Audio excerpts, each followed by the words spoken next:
In the next segment, Dr. Coughlin comments on what he thinks retirement will look like going forward and how it's likely to change.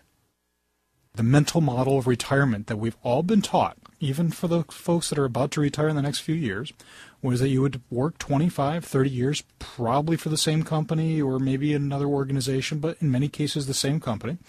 And we'd give you a watch, we'd give you a chair, and we'd give you a kick. And the idea would be by about 62 you retire. We'd probably have about maybe 10 years, as a man in particular, 10 years, maybe 12 years to live. 5 of those years might be active, and then 5 or so years would be those being cared for by a spouse, a loved one, or getting increasingly frail, not being very active. But what's different today is not only are we living longer, but we're living better. The baby boomers, that incredibly large generation of, shall we say, somewhat self-indulgent folks born between 1946 and 64, not only are the largest generation in history, now turning 64 one every 7 seconds, but they have the greatest expectations. And so now what we're looking at is a new generation that has more education, has more experience with technology, with life and things being focused on them, having expectations that tomorrow, by definition, is going to be better.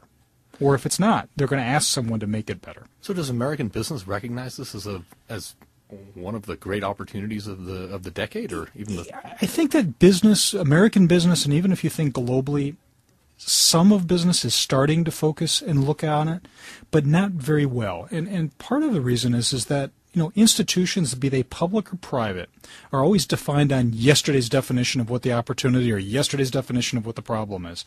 And so for 60 years, the baby boomers have done a very good job saying the answer is youth. Now, what's your question? Well, now that they're no longer young, although they are perpetually youthful, they've now got to re-educate corporations to start thinking about, gee, there is life after 25 or after 35.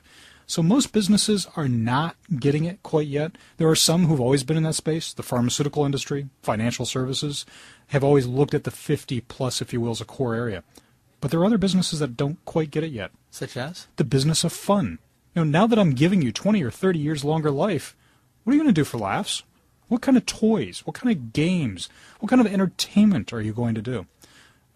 Not just thinking in terms of products and services, but the late management theorist Peter Drucker said that we know full well that we're probably going to be working well into our mid-70s.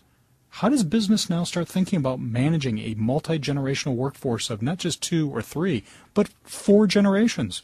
The next person to come through your interview door is not going to be some 21-year-old kid with a fresh-out degree and a bad pair of shoes, but maybe a 70-year-old man with a vinyl notebook with his newly minted resume coming in looking for a job as well. So whether it's markets, who might be looking at an entirely new career, and wants to go into your training program as a junior employee, competing with the college graduates. Exactly, competing with that 20-year-old, or it could be an engineer who has been an engineer for 30 years and says, congratulations, I've done this, I'm really good at math, I think I want to be a high school teacher.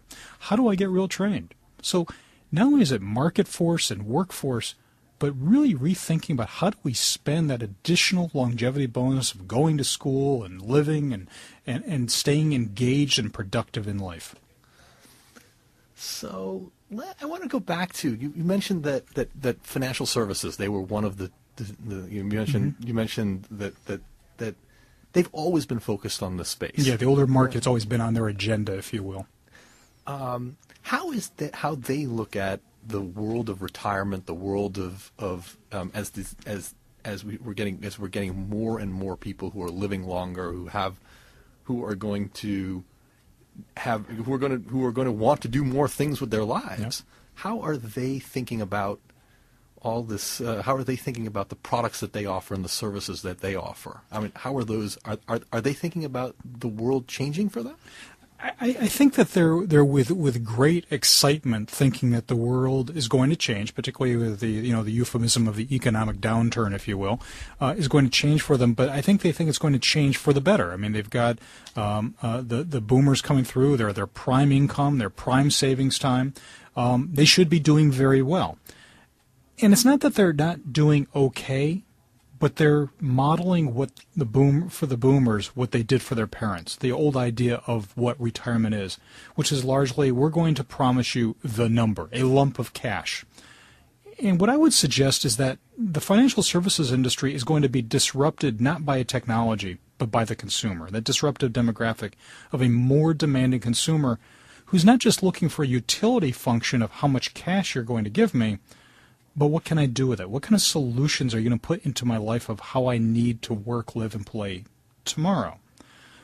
So I would suggest that the financial services industry is going to start to have to think about, how do I connect your money to trusted services that allow me to live well, not just live longer? How do you connect me to products and services that may help me manage chronic disease and health, as a big chunk of my disposable income goes increasingly to chronic disease? Money is a tool, not an end in and of itself. Exactly. Today's products and distribution and financial services is predicated on how much funding I can put into a given account. Now, that has a good in its own right, of course.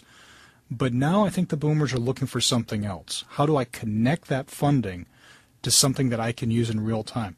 The fact of the matter is that with the economy being what it's been in the past 2 years, the day and age of, shall we say, the dream book of going off to a beach or to a golf course for the next 20 or 30 years of your life after retirement, first off, was never anyone's dream, probably for only less than 10% of the population. The other 80 or 90% continued to work even part-time, volunteer, stay home, visit grandchildren. The new dream book, or the practicality is, gee, how can I stay in my house? How can I be with my children, my grandchildren, be productive, be meaningful? How can I stay engaged in life? Exactly. How can I continue? I don't think of myself as getting older. I just continue to think of myself as being and doing. Birthday is just a date.